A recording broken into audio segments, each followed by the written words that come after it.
Salut tout le monde, on les aime pour ça chez Tamron, c'est parce qu'ils nous font des optiques que personne d'autre nous font sur le marché, et c'est le cas encore une fois de cet objectif plein format 17-50 mm f4. Il est construit comme les deuxièmes générations des Tamron, comme vous pouvez voir.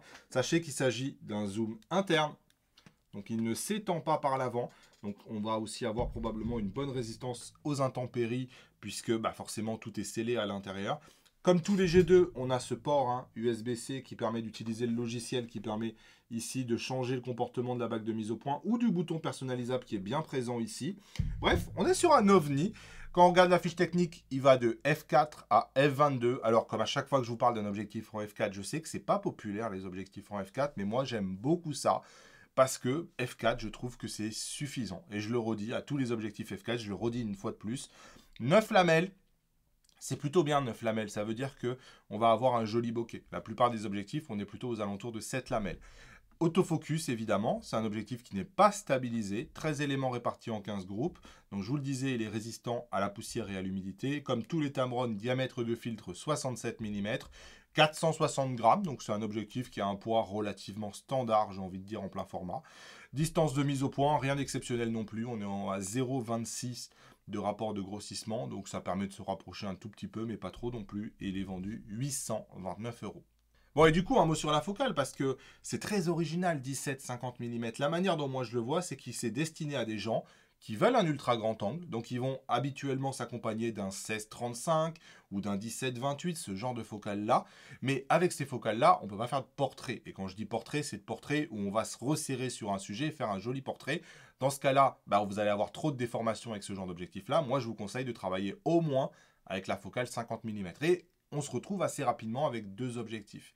Ici, je pense qu'avec un seul objectif, on peut faire du paysage, mais on peut faire aussi du portrait. Donc on est sur un objectif qui est hyper polyvalent, avec cette particularité-là d'être polyvalent plutôt sur la partie ultra grand angle. Parce que si aujourd'hui vous prenez un 24-105, vous vous arrêtez à 24 mm et donc vous n'avez pas vraiment d'ultra grand angle. Et si vous prenez un 16-35, vous n'avez pas vraiment de focale pour faire du portrait. Donc là, on est sur un ovni qui est pour les gens qui veulent entre du 17 et du 50 mm. Et si vous vous posez la question, est-ce qu'il y a un gros delta entre 17 et 24? Ça c'est 17, ça c'est 24. Regardez le palmier à droite. Voilà, il y a une grosse différence entre 17 et 24 mm. Autre exemple, ça c'est 17 mm, ça c'est 24 mm. Donc voilà, il n'y a pas de question à se poser. Tous les objectifs qui s'arrêtent à 24 mm, clairement, avoir un objectif qui va à 16 mm, ça vous donne une possibilité en termes de paysage qui n'a rien à voir. J'ai mesuré le piqué sur un capteur de 61 millions de pixels, ici au centre. Franchement, le piqué au centre est très bon dès la pleine ouverture et on atteint le grade excellent lorsqu'on arrive à 5.6. À 17 mm, c'est un peu plus compliqué sur le côté où on est tout juste bon sur le côté. Et il faut atteindre plutôt F8 pour avoir un côté qui atteint le grade très bon. C'est-à-dire que si vous voulez une belle homogénéité à 17 mm, il faudra prendre la photo à F8 parce qu'à F4, on a des bords qui sont un peu mous. Et je passe très vite 24 mm et 35 mm parce que c'est exactement la même chose, tout comme à 50 d'ailleurs. Regardez, au centre, c'est vraiment très bon à pleine ouverture sur un capteur de 61 millions de pixels. Ça s'améliore à peine pour atteindre vraiment le grade excellent lorsqu'on est à 5.6. Mais sur les côtés, c'est toujours un peu moins bon. Il n'y a vraiment qu'à 50 mm où je trouve les côtés très bons à pleine ouverture, mais il faut quand même atteindre le grade de 5.6 pour réellement avoir une homogénéité parfaite à 50 mm.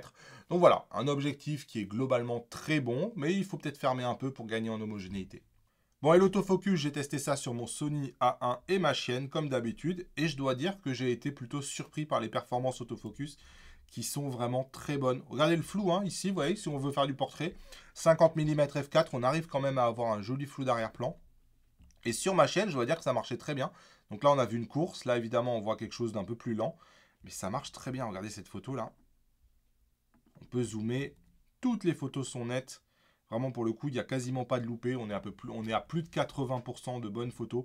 Il y a vraiment que, vous voyez celle-là, par exemple, où là, ça va être un peu mou parce qu'elle est très très proche. Et là, ça devient très compliqué. J'ai essayé aussi sur des vélos. Franchement, j'ai pas eu de problème. J'ai vraiment pas eu de problème. Donc pour moi, l'autofocus, c'est validé. Le bokeh, je vous l'ai dit, on a 9 lamelles. Moi, j'ai trouvé que le bokeh était plutôt agréable.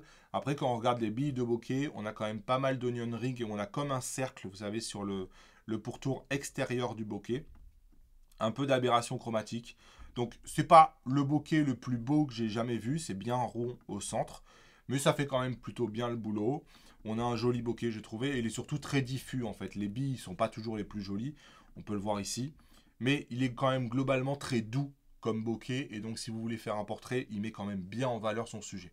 Allez, petite pause dans la vidéo pour vous rappeler que cette vidéo, elle n'est pas sponsorisée. Ils l'ont pas vu avant ni donné aucune consigne. Ces objectifs-là, ou d'autres marques, hein, comme Sigma, comme Sony, comme Canon, vous pouvez les acheter chez ipln.fr, code créateur Damien. Moi, ça soutient mon travail, ça me permet de continuer ces vidéos en toute indépendance. Et vraiment, un gros merci à tous ceux qui m'aident. Évidemment, 17 mm, c'est idéal pour du vlog. On n'a pas besoin de tendre le bras et c'est pas fatigant de vlogger avec cet objectif-là. Par contre, pas de stabilisation. Donc vous allez uniquement compter sur la stabilisation de votre capteur. J'ai cherché le flair pas mal avec cet objectif en me demandant mais comment je vais faire pour arriver à trouver du flair. Et je dois dire que ça a été extrêmement compliqué. Vous voyez, le seul endroit à un moment donné où je trouve un peu de flair, c'est cette bille-là qu'on voit là. Mais de manière générale, j'ai trouvé que la résistance au flair était vraiment très bonne. Il y a une perte de contraste aussi qui est minimale. Donc ça marche bien. Franchement, ça marche bien et ça fait un joli soleil en étoile, regardez. Avec des branches qui sont bien définies. Et sachez que l'objectif est parafocal. Donc là, ici, j'ai pas de mise au point. Hop, il garde la mise au point donc quand vous êtes en train de zoomer. Et vous n'avez pas de perte de mise au point quand vous êtes au milieu, vous savez, qui pollue les plans. Donc trop bien. Pareil, on passe très vite sur les aberrations chromatiques. Parce que franchement, la résistance aux aberrations chromatiques m'a paru vraiment très très bonne. Donc pas de problème. Et on termine sur le Sunstar que j'ai plutôt apprécié sur cet objectif-là. C'est cool pour un grand angle d'avoir un joli Sunstar. Vous voyez ici, petite bille de flair, c'est à peu près le flair que j'ai eu, la pire photo de tout le test, c'est celle-là. Je voulais garder. Et l'autre truc qu'il faut avoir en tête, c'est qu'il n'y a pas longtemps, Tamron a sorti un 50-400 mm. Ça veut dire que avec deux objectifs, on est capable chez Tamron d'aller du 17 mm au 400 mm. Si vous cherchez vraiment le nombre minimal d'objectifs qui permet de tout faire, je pense qu'on n'en est pas loin ici. Et c'est vraiment une solution qui est à connaître. Alors, ce 17-50, il a des choix. Quand on choisit de faire un zoom interne, on a un objectif qui est moins compact que si vous aviez un zoom externe. Mais clairement, il va avoir une meilleure résistance aux intempéries. Et si vous voulez faire de la vidéo sur un gimbal, là, il est dépourvu de stabilisation. Donc, il est idéal pour mettre sur un gimbal. Avec un zoom interne, on n'est pas emmerdé sur un gimbal. Donc, il a des partis pris, ce 17-50 mm. Mais je pense qu'il devrait séduire un bon paquet de clients qui sont intéressés par cette offre unique sur le marché et cette combinaison aussi avec un 50-400. Voilà, ipln.fr, code créateur Damien, salut.